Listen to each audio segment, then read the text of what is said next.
people in the world, and you know, you may be watching this right now, and you have these incredible ideas, and what you think is missing is motivation. And that's not true. Because the way that our minds are wired, and the fact about human beings, is that we are not designed to do things that are uncomfortable or scary or difficult. Our brains are designed to protect us from those things because our brains are trying to keep us alive. And in order to change, in order to build a business, in order to be the best parent, the best spouse, to do all those things that you know you want to do with your life, with your work, with your dreams, you're going to have to do things that are difficult, uncertain, or scary, which sets up this problem for all of us. You're never going to feel like it.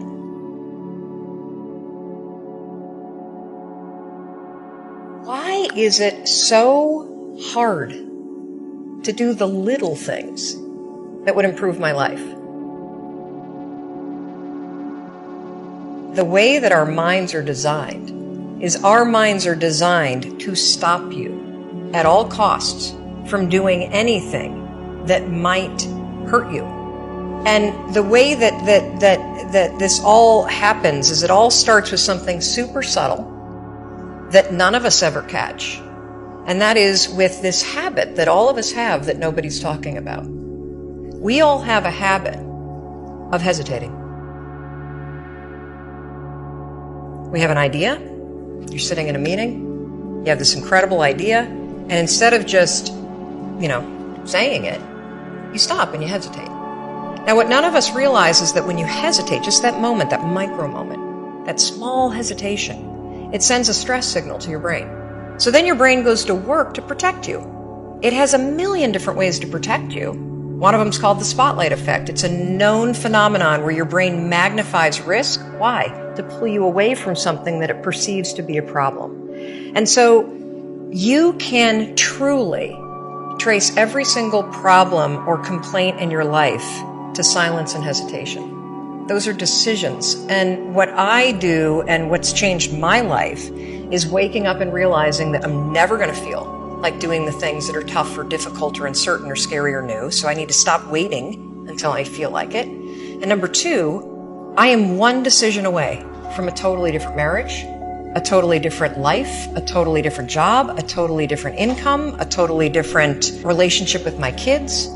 Your life comes down to your decisions, and if you change your decisions, you will change everything.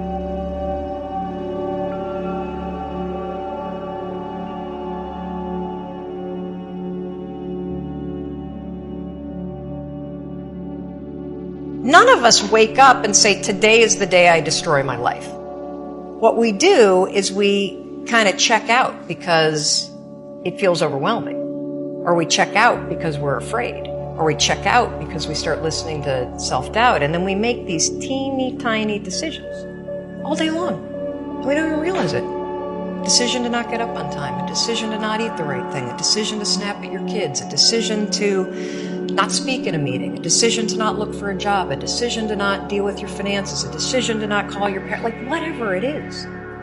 All day long, these tiny decisions that take you so far off track. And then you wake up like I did and you look at your life and you think, how the hell did I get here? And more importantly, how do I get back over there? And you have no idea.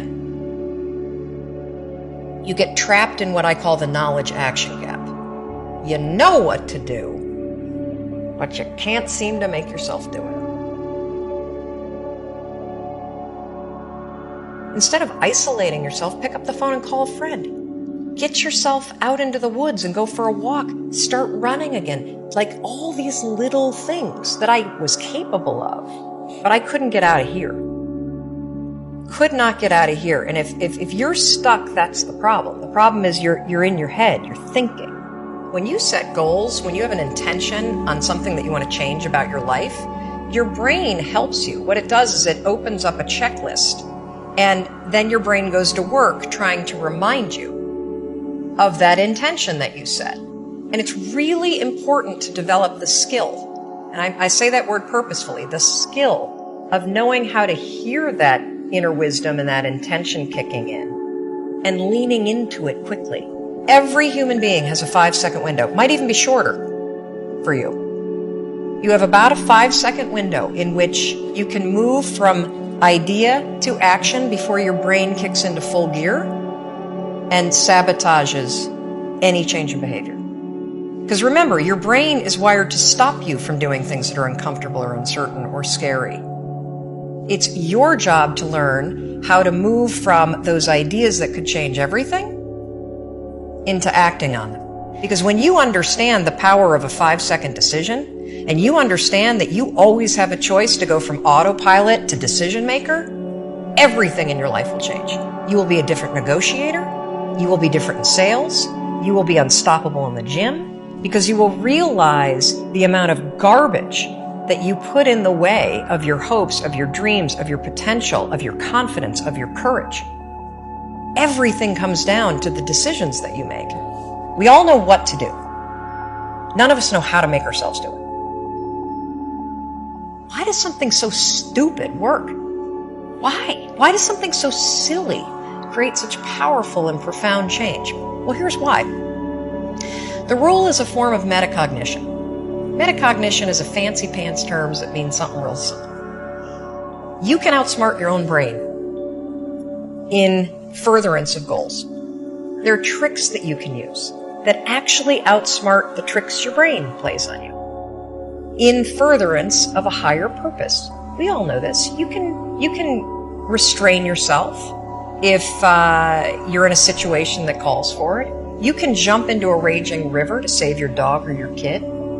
You can direct yourself in ways if it's important to you. And so the rule, what it does is it does something really remarkable. When you count backwards, 5, 4, 3, 2, 1, what you're actually doing is you're interrupting what researchers call habit loops that get encoded as closed loop patterns in your basal ganglia. That's the part of the brain where your feelings, where your emotions, every habit that you have, which is nothing more than behavior that you repeat, that you don't even think about. And so when you go 5, 4, 3, 2, 1, it interrupts what's going on here that's spinning without you thinking, and it moves and awakens your prefrontal cortex. So when you hit 1, your habit has been interrupted. So you've interrupted self-doubt. You've interrupted maybe snapping at your kids. You've interrupted the desire to grab for a drink. You've also, by counting backwards, done an action. It's awakened your prefrontal cortex. That is the part of the brain that you need that's awake when you're changing behavior, when you're learning new things. When you hit 1, it's also a prompt. You'll hear people talk about starting rituals. That is something that's proven to help you learn a new habit. The 5-second rule, when you repeat it, becomes a starting ritual that triggers you to act with confidence, that triggers you that this is a moment for courage, that triggers you to shift gears. And because you've also done the manual work of awakening the part of the brain that you need to change, you've set yourself up for success. It doesn't work if you count up, because you can keep going. And also, counting up doesn't require focus. If you count backwards, 5, 4, 3, 2, 1, it again awakens the prefrontal cortex and it prompts you to move. When you start to use it and then you read about it, you'll see that it's being used all over the place. They use it in the armed services in order to align troops and get them to start an exercise. They use it at elementary schools because it requires you to focus. It's not a habit. It will become a habit that prompts you to have confidence and courage. But in the beginning, it interrupts patterns of behavior that you do on autopilot. It helps you assert control. And it teaches you how to become the kind of person that moves from thinking about something to actually doing it. Change comes down to 5-second decisions. And this is why the 5-second rule is important for everybody to know. It's your job to push yourself. And I don't care if you're Dr. Martin Luther King Jr., or you're Michelangelo, or you're Lin-Manuel Miranda, who wrote Hamilton. You will struggle with self-doubt. And everybody that you admire, everybody, and the list is the same for everybody. Oh, Oprah Winfrey, and I want to be like, Tom, and I want to be like, Branson, and I want to be like Jay-Z, and I want, everybody's list is the same. Bill Gates, and do you know what those people do? They do not have the habit of hesitating. They trust themselves.